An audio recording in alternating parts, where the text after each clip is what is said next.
안녕하세요. 워런 버핏처럼 매일 신문을 박전무와 함께 읽으면서 투자의 고수가 됩시다. 웜의 신박 오늘 2월 17일 월요일 순서입니다.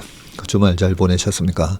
아니 갑자기 박전무 얼굴이 저게 뭐야 이러실 수가 있는데 모닝브리프에서는 말씀드렸지만 토요일 오후에 레이저 치료를 받았습니다. 네, 계속 이렇게 거무틱틱한 게 있어가지고요. 거금을 들여서 레이저 치료를 받았습니다. 큰돈 들어간 건 아니고요. 지인 할인으로 같이 축구하는 후배 친구 의사 통해 가지고 했습니다. 결과가 어떻게 나올지는 모르겠지만 한 2주 걸릴 것 같습니다. 저희 어머니 작년에 해드리고 나서 어제도 식사 같이 하는데 얼굴이 진짜 많이 하얘지셔가지고 어머니도 그냥 레이저 치료 딱 1회 하셨었는데요. 뭐 이런 검버섯, 기미 이런 게 없어지다 보니까 되게 얼굴이 맑아 보여서 좋더라고요. 제가 어머니 좀 닮았거든요. 저는 어머니 좀 많이 닮은 얼굴이라 가지고 기대를 하면서 저도 과감하게 한번 했습니다. 근데 너무 흉측해 가지고요. 지금 뭐 여기 이렇게 막 붙인 거 보면요. 너무 흉측해서 도저히 이 반창고 여러 덕지 붙인 얼굴로 하기가 민망해서 이렇게 제가 가위로 이렇게 잘랐어요. 마스크를. 좀 이상한 사람으로 보일 수가 있는데 어제 저녁에 스타벅스에서도 이러고 있었는데요. 이상하게 보일 수는 있지만 입이 터져 있어서 훨씬 더 좋습니다. 마스크만 쓰고 있으면 제가 또 코가 좀 안 좋다 보니까 마스크만 쓰고 있으면 좀 답답한 게 많은데 좀 보기 흉측하더라도 이해해 주시길 바라겠습니다. 자, 신문 기사 읽기 전에 어제가 윤동주 시인의 서거 날이셨더라고요. 몰랐어요. 그래서 신문 기사 쭉 보다가 어제가 윤동주 시인의 서거 날이라서 우리가 이거는 그래도 알고 지나가야 될 것 같아가지고 1917년에 태어나셨더라고요. 17년에 태어나셔가지고 1945년 2월 16일 돌아가셨으니까 참 안타까운 게 45년 8월 15일 6개월만 더 그죠? 6개월만 더 버틸 수 있었더라면 참 그런 아쉬움이 있는데 참 지난번에 우리 복덩이 아우님 때문에 윤동주 시인의 자화상도 읽어드렸었잖아요. 어떻게 그렇게 시구 한 구절 한 구절이 이렇게 뭘로 표현해야 될지 모르는데 그 맑은 식구 속에 잔잔하게 울리는 그런 감동과 어떤 무게감 참 안타깝긴 합니다.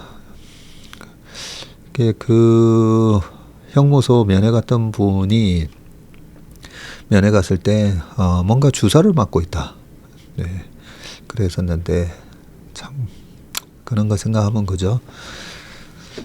우리가 극일 해야 하면서도 극일 하기 위해서라도 그 식민지 시대에 겪었던 이런 아픔은 우리가 반드시 기억을 하고 그러면서 일본하고의 어떤 열등감은 떨쳐버리고 그죠?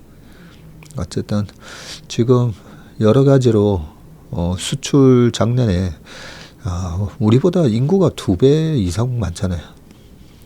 국토 면적은 뭐 훨씬 많고요.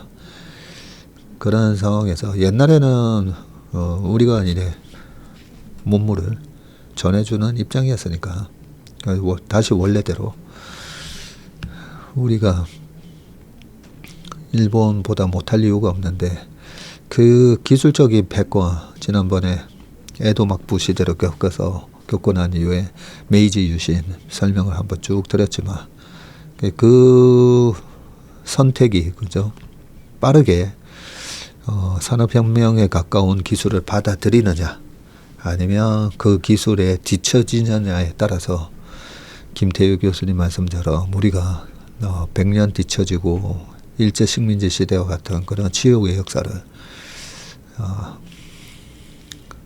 겪었기 때문에 우리 세대에서는 그죠. 어쨌든 계속 이 기술적 패권을 놓지 않으면서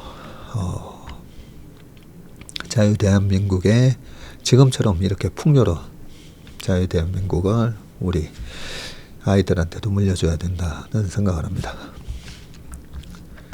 지금 요 기사는요, 일본 교토의 도시샤대에서 열린 윤동주 명예박사 학위 수여식에 참석한 조카 윤인석 성균관대 명예교수님이시군요. 명예교수님이 윤동주의 사진 앞에서 그의 박사 학위를 들어 보이고 있다. 28세 나이로 돌아가셨으니까 참 안타깝다, 그죠? 자, 그러면 이제 기사로 넘어가 보도록 하겠습니다. 오늘은 윤동주 시인 얘기 때문에 댓글 리뷰는 생략하고 기사로 바로 넘어가 보도록 하겠습니다. 179개 부가세 문제 삼은 트럼프 비관세 장벽으로. 자, 179개 부가세 문제 삼은 트럼프 비관세 장벽으로 간주. 요 기사부터 읽어보겠습니다. 왜 불공정 무역이라고 주장하나? 그러게요.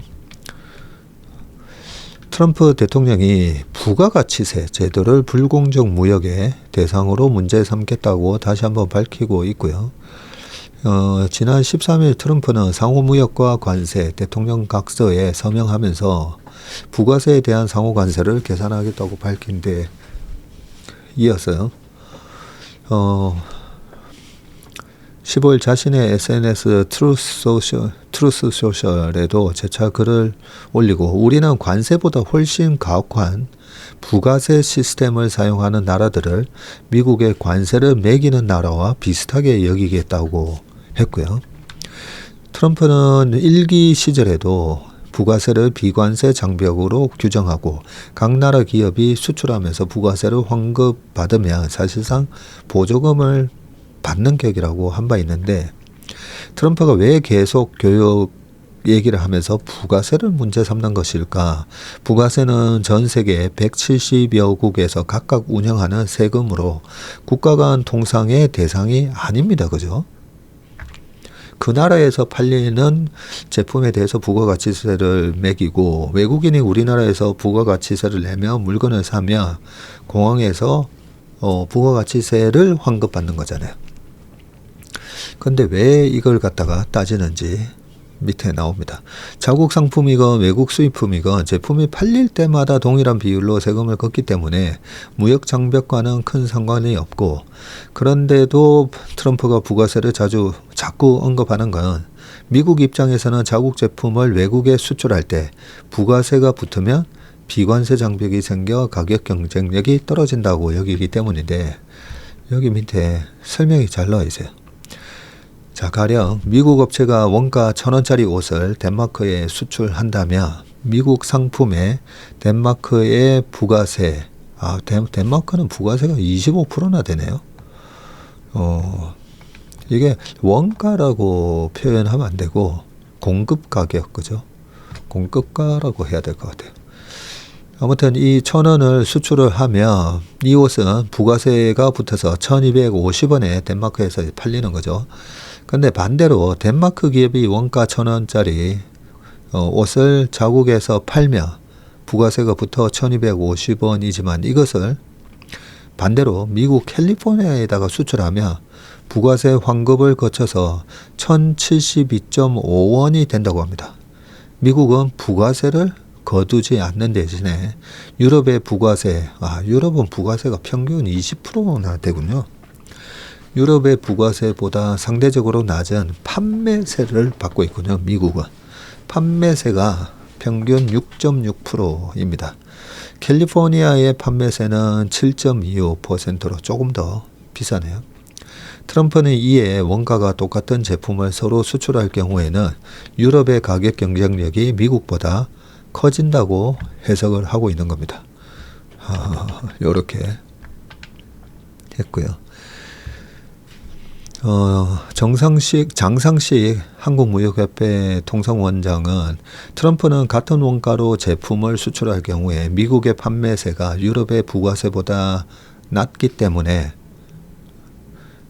미국이 상대적으로 불리해진다는 라고 주장하는 것이라면서, 반대로 상대국 입장에서는 미국 제품이건 자국 제품이건 같은 부가세율을 적용하기 때문에 실제로 자국 시장에서는 미국이 부가세로 인한 불이익을 받지 않는다고, 이것도 맞는 얘기죠.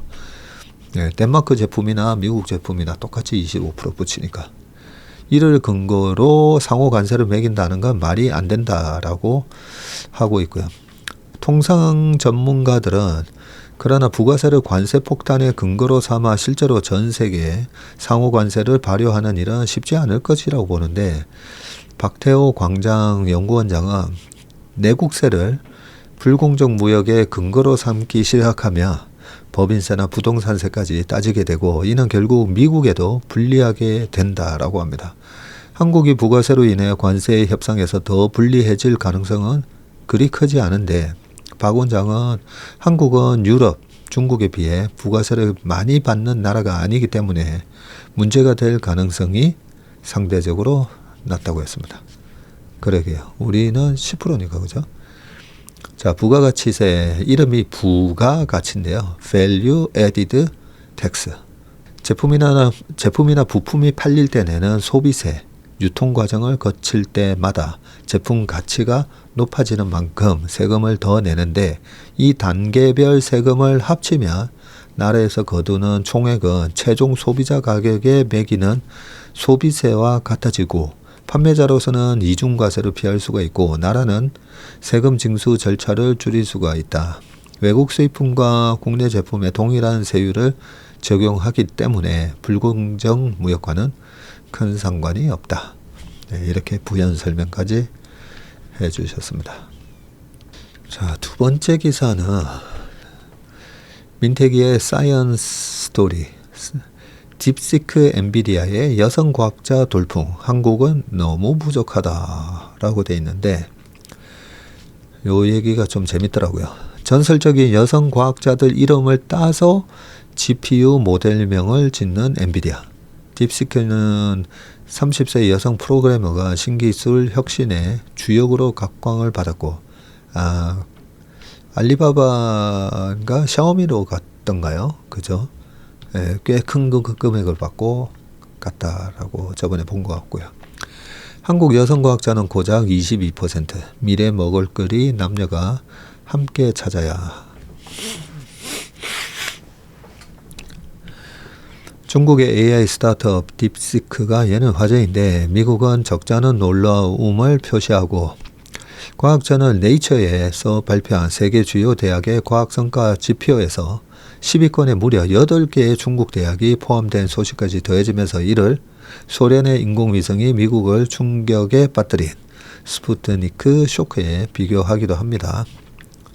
한꺼풀 더 깊게 들여다보니 이번 딥시크 개발을 이끈 주역이 1995년에 태어난 불과 30살의 여성 프로그래머였다는 사실이 큰 관심을 끌었는데, 여성 과학자가 적은 우리나라로서는 생각해 볼 점이 많은데, 어쩌면 현대 문명은 여성의 사회적 역할이 과학으로 확장되는 역사를 담고 있기 때문이다.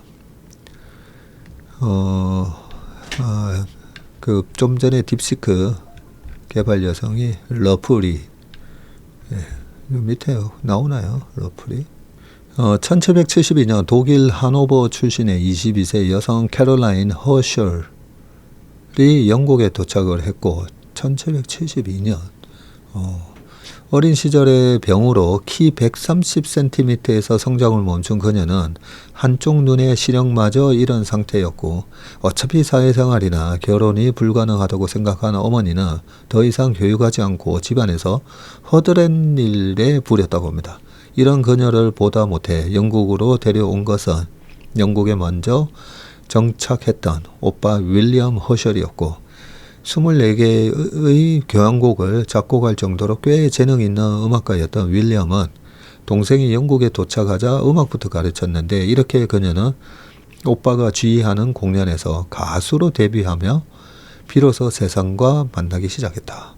당시 윌리엄은 음악보다 과학에 더 관심이 있었는데 스스로 망원경을 제작한 그는 여동생에게 수학과 천문학을 가르치며 천문 관측에 동참시켰고 오빠를 적극 도운 캐럴라인은 1781년 윌리엄이 천왕성을 발견하는데 이바지했군요. 캐럴라인이 혼자서 관측할 수 있게 되자 윌리엄은 동생에게 새 망원경을 만들어주며 응원을 했고 점차 독립연구자로 성장한 캐럴라인은 한 번도 관측된 적이 없던 혜성들을 발견해서 세상을 놀라게 했군요. 그녀의 혜성들은 런던 왕립학회 학술지에 출판이 됐고 캐럴라인은 1797년까지 8개의 혜성을 발견하고 14개의 새로운 성운도 찾아냈고요. 부엌에서 어린 시절을 보내던 캐럴라인은 이제 당대의 과학자들과 어깨를 나란히 하는 천문학자가 되었다고 합니다. 캐럴라인은 여기에 멈추지 않고 재정적으로 자립하길 원했는데 천왕성 발견으로 스타가 된 오빠 윌리엄은 왕실에 가서 새로 발견된 혜성들이 동생의 업적이라고 소개를 했고 이후 캐럴라인에게 정식 급여가 지급되기 시작하는데 남성 과학자들도 지원받기 힘들었던 시기였지만 캐럴라인은 영국에서 공식 직책을 맡은 최초의 여성이 됐다고 하네요. 천문학자로 급여를 받기 시작한 최초의 여성이기도 했고 1828년 영국 왕립 천문학회는 여성 최초로 캐럴라인에게 메달을 수여했습니다. 그녀 다음에 여성이 이 메달을 받은 것은 168년이 지난 1996년 베라 루빈이라고 합니다. 캐럴라인 허셜을 이은 여성 천문학자 베라 루빈은 엔비디아가 차세대 GPU로 발표한 루빈이라는 모델명으로 등장한다. 이 루빈이 이름이 이렇게 유래된 거였군요.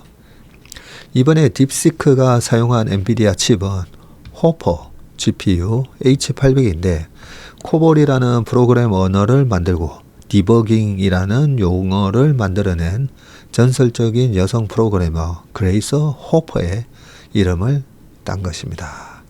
엔비디아는 에이다 러브레이스의 이름을 딴 GPU도 출시했고 시인 바이런의 딸로 태어나 수학자로 성장한 에이다는 인류 최초의 프로그래머로 불리는데 이처럼 현재 세계 인공지능 시장을 지배하는 엔비디아의 칩은 자신들의 지향점을 담고 있다. 멋있다 그죠? 젠슨 왕이 이렇게 새로 출시하는 그런 첨단 반도체 칩을 발표할 때마다 이렇게 과거 여성 과학자들의 이름을 하면서 이 오빠가 아니었으면 어떡할 뻔했습니까? 그죠? 이 윌리엄이라는 오빠가 아니었으면 이런 게 우리 사회에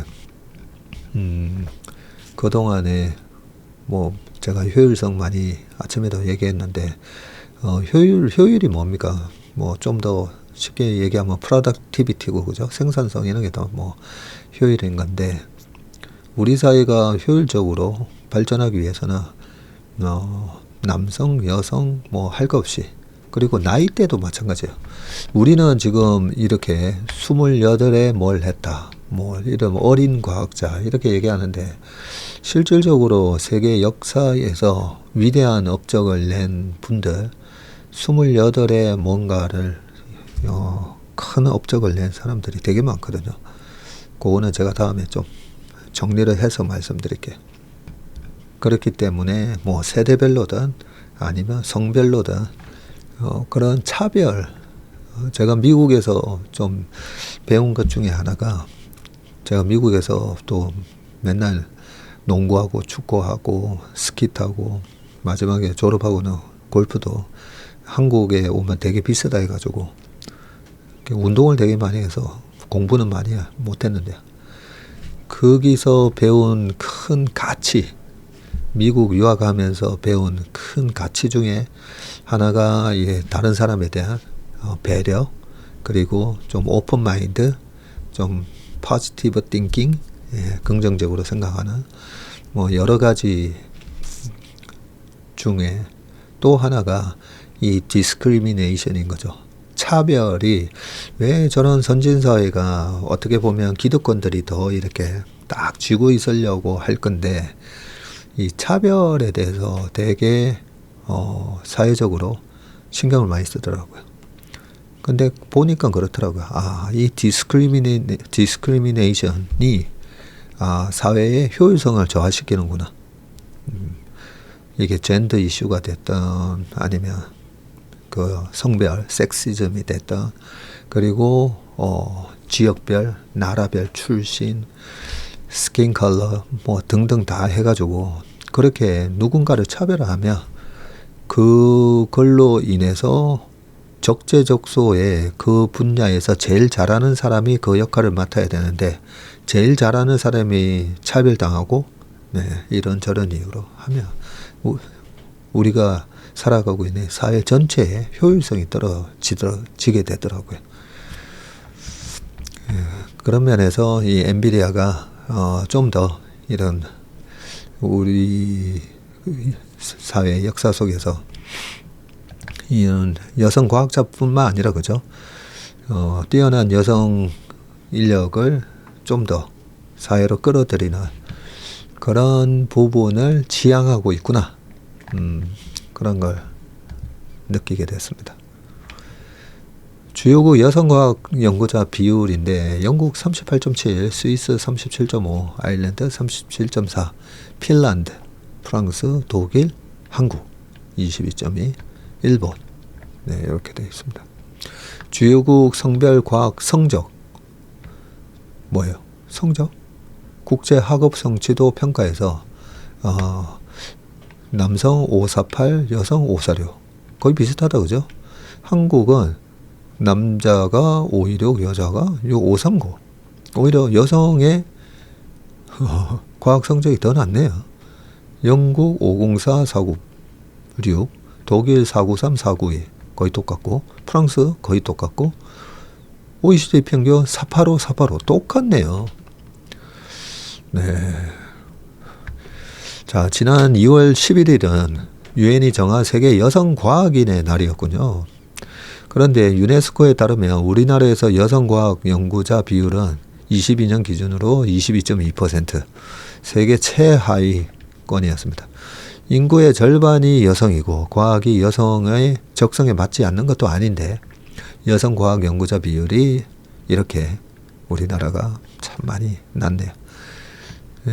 국제학업 성취도에서도 별 차이가 없다는 걸 봤고요. 수학 점수는 남성이 조금 높았지만 과학은 여성이 약간 더 높은 점수를 받았다고 합니다. 세계 물리학계를 이끌며 무려 200여 명의 노벨상을 배출한 미국 물리학회의 2024년 회장을 맡은 인물은 한국인 여성 김명기 시카고대 석좌 교수님이시군요. 카이스트 차미영 교수는 세계적인 연구기관인 독일 막스 플랑크 연구소의 연구단장으로 선임되기도 했고요. 올해 한국 물리학회의 회장은 윤진희 교수가 맡았다고 합니다. 우리나라에서 여성과학자가 적은 이유는 다른 데 있는데 전문가들은 어릴 때부터 여성들이 이공계 분야를 하지 않도록 권유받고 있고 설사 이공계 분야에 진출하더라도 여러 불이익에 직면한다는 지적이 나오고 있고요. 한국인 최초로 엔비디아의 선임 디렉터로 합류한 인공지능 분야의 세계적인 연구자 최예진 교수는 어린 시절 모형 항공기 대회에 나갔다가 여자가 왜 왔냐는 얘기를 들었다고 합니다. 엔비디아가 그랬듯이 어떤 인물을 기념하는지는 그 사회의 방향성을 보여주는데 우리나라 집회의 가장 고위권 인물인 신사임당은 양성평등을 상징한다고 발표되었지만 실제로는 여성의 미덕은 현모양처라는 이미지를 또 준다. 한 명의 천재가 10만 명을 먹여 살린다고 했는데 그런데 천재는 남자만 있는 게 아니다. 천재가 날 확률도 드문데 한쪽 절반에서만 찾아서는 힘들 것이다. 이번에 딥시크 충격을 준 중국의 경우 여성 과학자의 비율은 40%가 넘고 특히 석사급 이상 이공계 대학원에 진학하는 여성의 비율은 50% 이상이라고 합니다.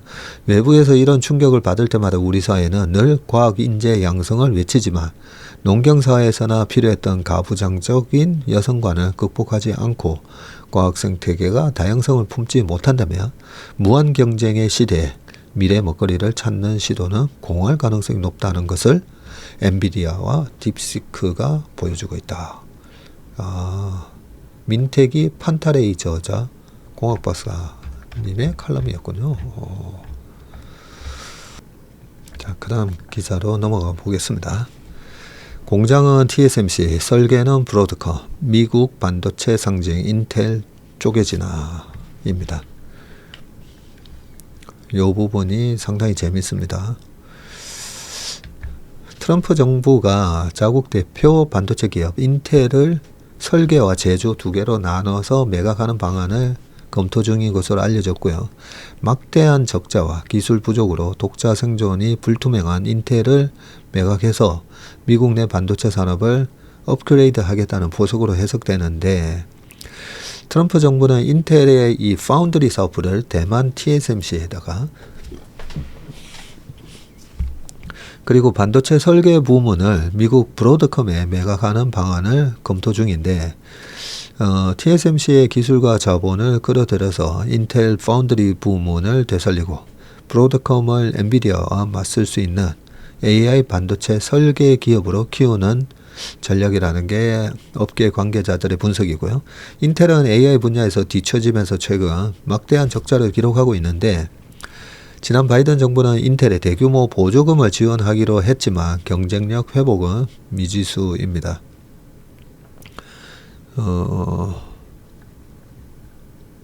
인텔의 사업구조와 인수 후보, 설계는 브로드컴, 제조, 파운더리는 TSMC가 하는 식으로 이렇게 자, 추락하는 인텔 실적 23년, 24년에 매출이 역성장 그리고 영업이익도 대규모 작년에 적자 네, 한 16조 정도 적자 났네요. 작년에는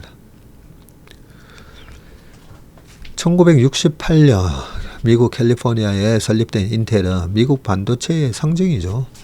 인텔의 사업부는 크게 설계와 제조로 나눠지는데 설계 부문의 주요 사업으로는 CPU 그리고 데이터 센터 및 AI 네트워크가 있고 제조 부문은 파운드리가 있습니다.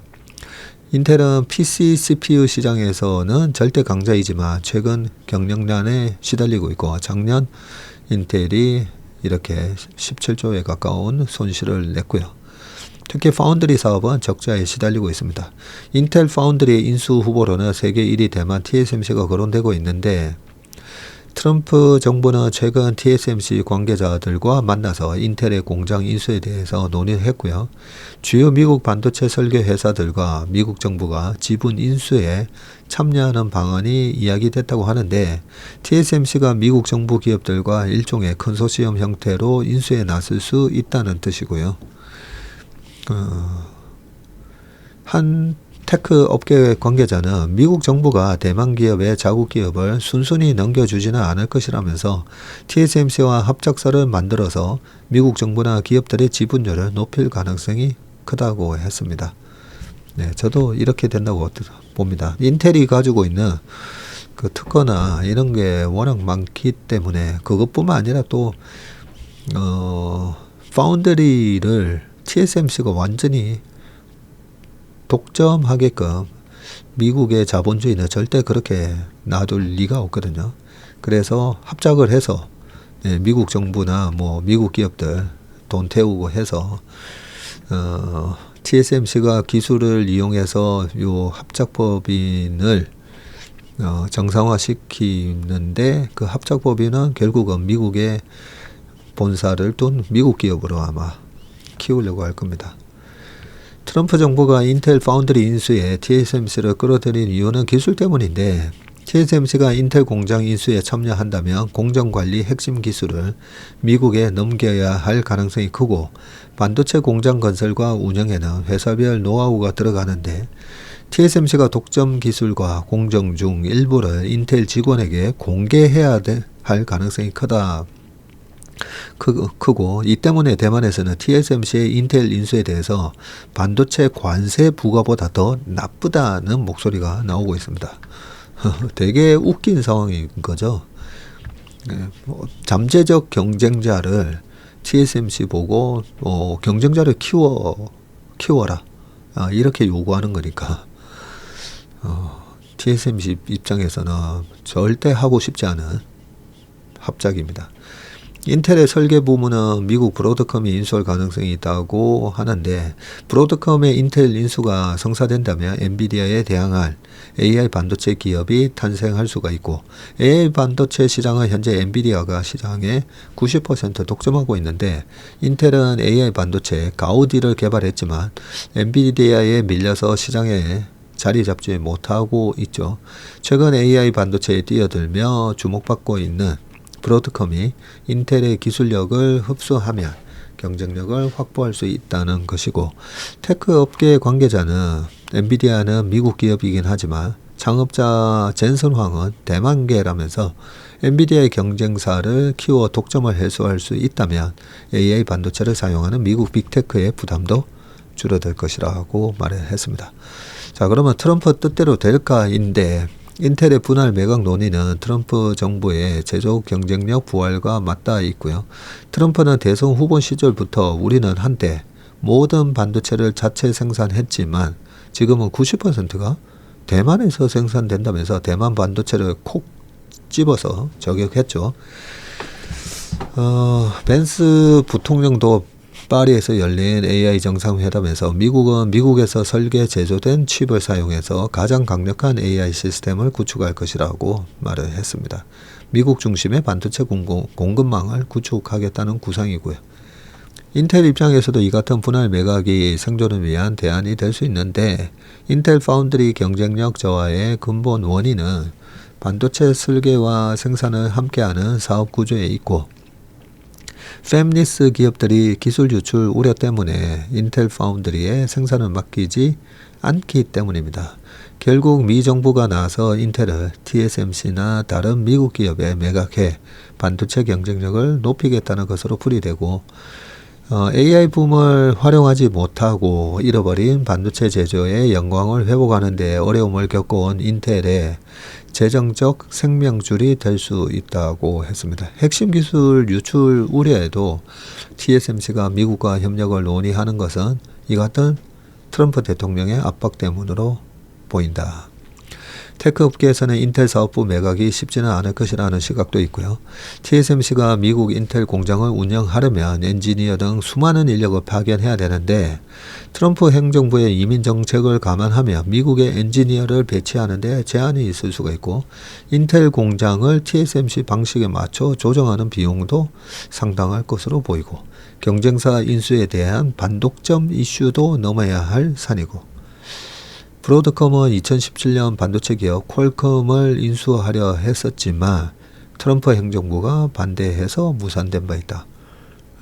퀄컴이 2017년도에 브로드컴으로 넘어갈 뻔했었군요.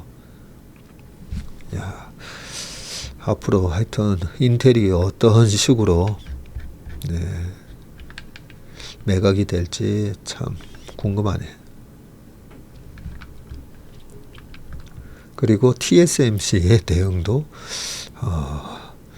네 경쟁자를 네가 키워라 라고 미국이 요구하는 건데 어떻게 할지 궁금합니다. 자, 그 다음 기사 보겠습니다. 외국인 국내 주식 보유 비율 32%, 20개월 만에 최저입니다.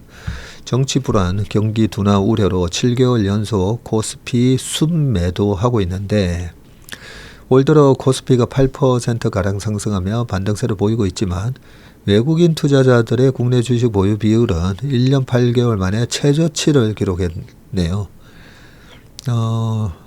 지난 13일 유가증권 시장에서 외국인이 보유한 주식 시가총액은 677조 8,610억으로 전체 시총 지금 코스피 기준입니다. 코스피가 2,116조 좀 올라왔네요. 좀 올라왔고 워낙 이제 또 뭐 새로운 기업도 계속 상장하면서 시총은 사실 별로 안 줄었어요. 예, 근데 워낙 자꾸만 쪼개기 상장도 하고 하다 보니까 시총은 커졌는데 지수는 빠졌죠. 모회사 기업 주가가 빠지게 되니까. 2116조에서 32%를 차지했고요. 외국인 비율이 32.02를 기록한 것은 미국 금리 인상기와 국내 반도체 경기 회복 둔화가 맞물렸던 지난 23년 6월 21일 23년 6월 32.02% 이후 처음이군요. 네, 어쨌든 그때도 23년도에서 24년 계속 이렇게 장이 막 출렁출렁거리면서 그래도 우상향하던 시기였습니다. 지난해 1월 초 외국인 비율은 작년 1월에는 32.72였지만 미국 금리 인하와 AI 반도체 주식 강세로 코스피가 2,800을 넘었던 지난해 7월 36%까지 올라갔었고요. 이후 미 경기 침체 우려로 촉발된 블랙 먼데이가 있었던 8월부터 비율이 감소하기 시작해서 지난해 11월에 33%가 깨졌고 지금은 32%까지 한 4% 줄었다 그죠? 외국인 증시 이탈에는 잠깐만요. 4%면 2,000조에서 4%면 80조 정도. 그러네요. 80조. 근데 그 비율 줄어든 거랑 시총하고는 완전히 똑같지는 않지만 2,000조, 200조, 20조, 40, 80조. 근데 외국인의 작년부터 올 초까지 매매 동향 보면 거의 똔똔인데 좀 더 읽어보겠습니다. 외국인 증시 이탈에는 탄핵 정국으로 인한 정치적 불확실성의 심화, 경기 둔화 우려가 지속되고 있다는 점이 영향을 끼쳤다는 분석이고요. 외국인은 올 들어서도 지난 14일까지 코스피에서 1조 올 들어서 나오네요. 여기 1조 6,380억 원어치 주식을 순매도했죠. 지난해 8월 이후 7개월 연속 순매도 행진을 하고 있고 반면 개인 투자자들은 코스피 반등세에 힘입어서 조선방산 등 트럼프 수혜주 찾기에 돌입하면서 올 초 이후 지난 14일까지 코스피에서 2조 7,640억 원을 순매수했다. 제가 지금 읽으면서 생각해 보니까 지난 1월 초에 32였잖아요. 1월 초에 30이고 지금 32예요. 그래서 36 갈 때까지 거의 뭐 24조 샀다가 작년 하반기에 22조 팔고 올해 들어와서 1조 7천억 팔았으니까 다시 32에서 32로 온 겁니다. 그러면 이제 계산이 맞네. 우리 숫자가 안 맞으면 자꾸 뭐 머릿속에서 맴돌아가지고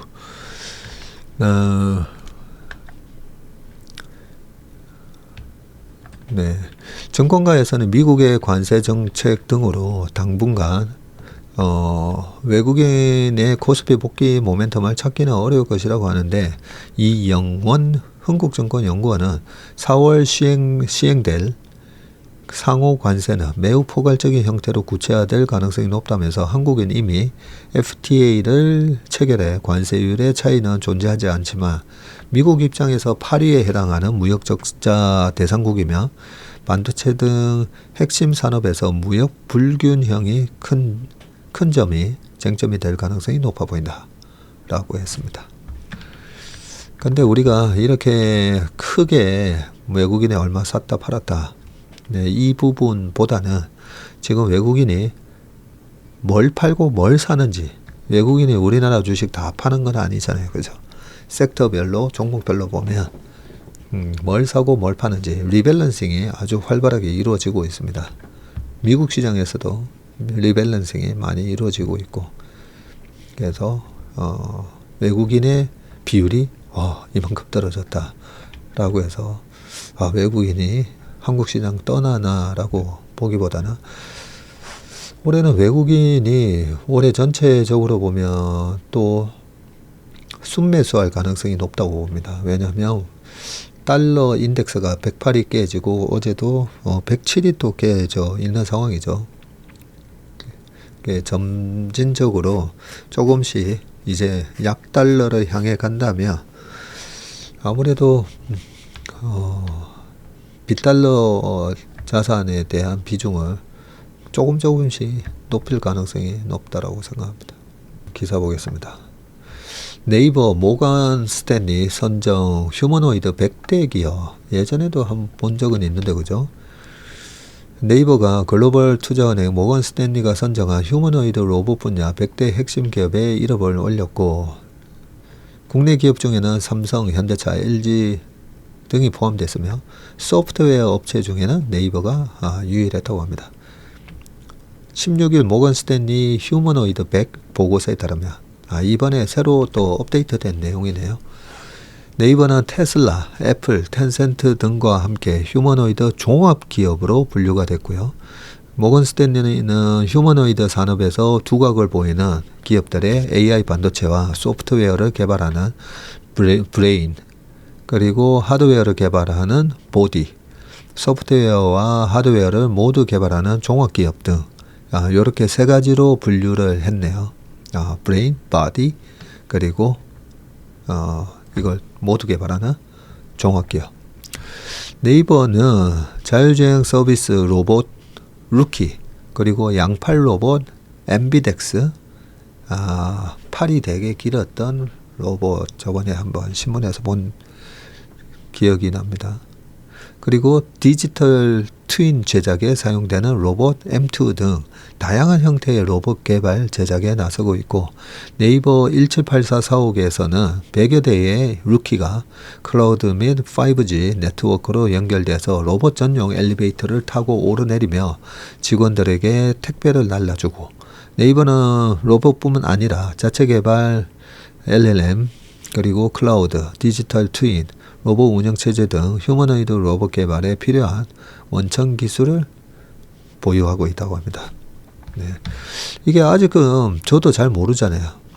근데 모건 스탠리가 이렇게 선정할 정도로 어떤 모건 스탠리가 그냥 선정을 하지는 않았을 거기 때문에 나름대로 조사를 해서 저보다는 훨씬 많은 조사를 해서 이렇게 선정을 했을 거기 때문에 지난번에 처음에 작년에 모건 스탠리가 한국의 로봇 기업 중에 네이버를 선정해요. 그때는 네이버가 유일했다고 했던 것 같기도 하고 그걸 보고 작년 하반기 로봇 테마가 앞으로 29년까지 이어질 큰 테마다라는 생각을 하면서 그때 테슬라의 로봇 가치와 그 다음에 네이버의 로봇 가치 이런 부분들이 앞으로 부각되면서 주가가 좀 상승할 수 있겠구나 이런 생각을 했었는데 아직까지도 잘 모르잖아요. 그죠?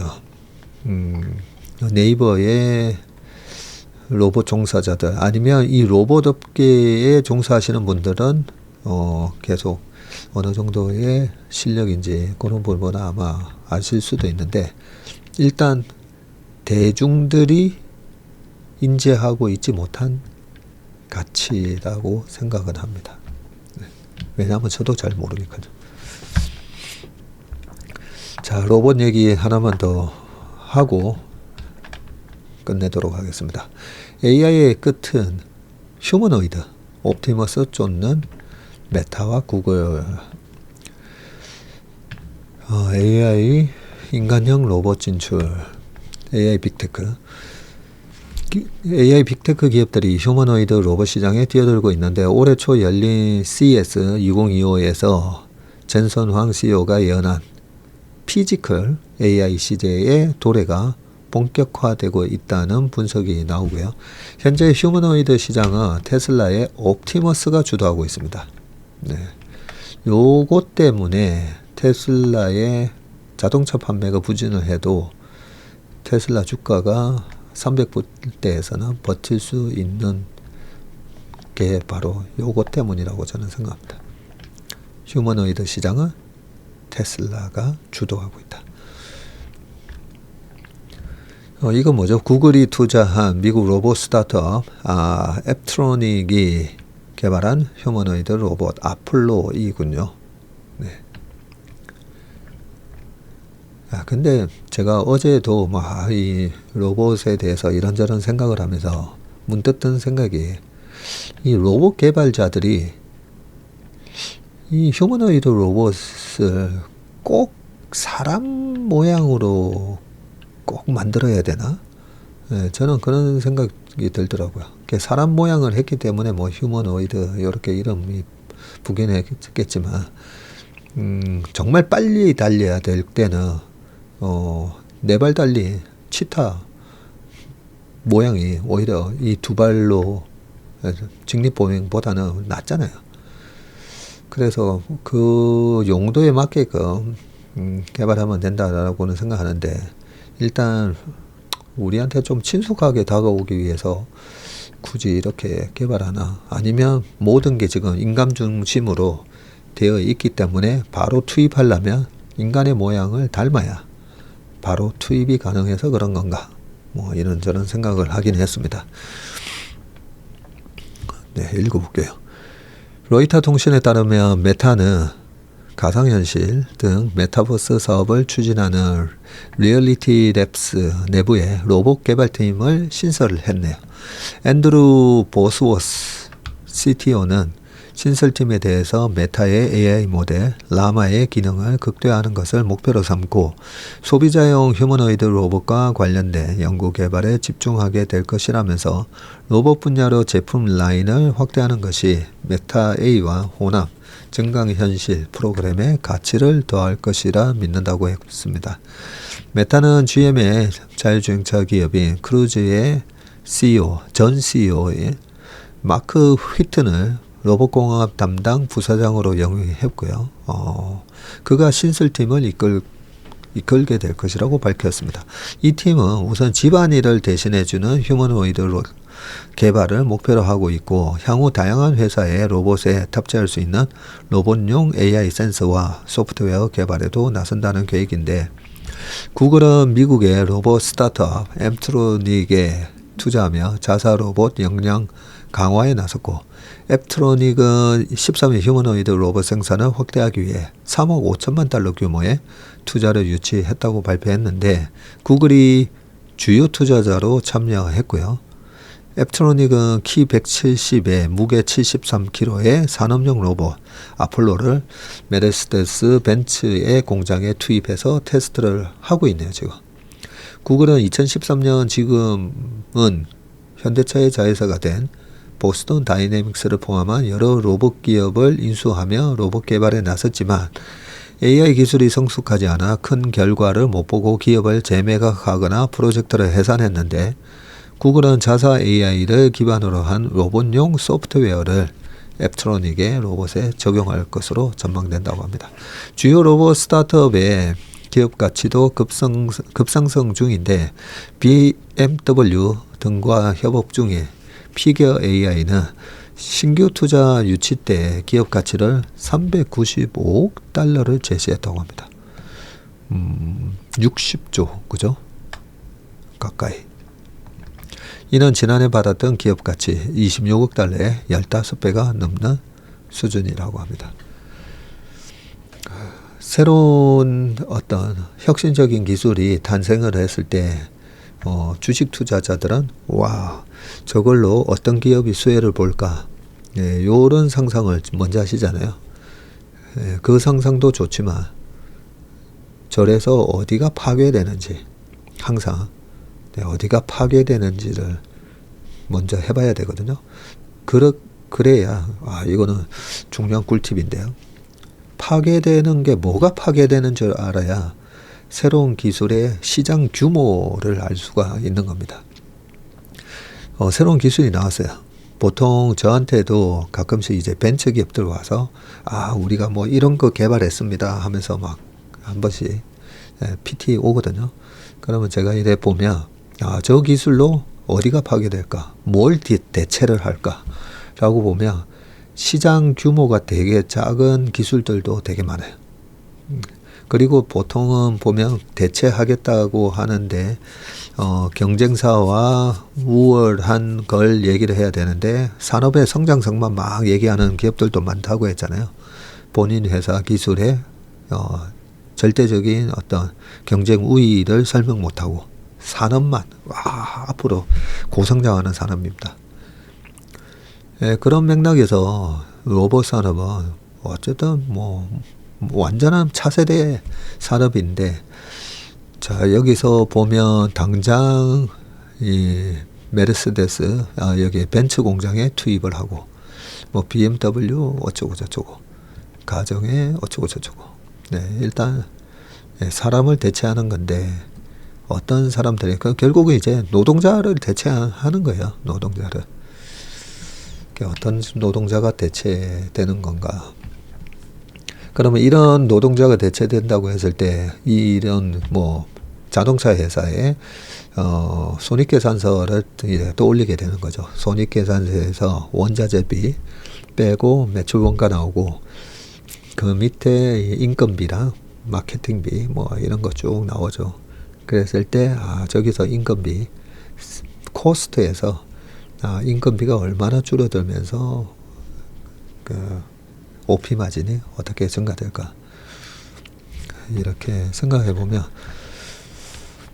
이 휴머노이드 로봇은 진짜 실제로 투입돼서 야 저런 노동력을 대체하는구나, 이게 눈에 확실하게 보이고 그게 막 확장이 될 때까지는 앞으로 5년 동안은 우리는 이제 로봇이 우리 생활에 침투하는 그 시대를 아마 경험하게 될 거다 생각이 듭니다.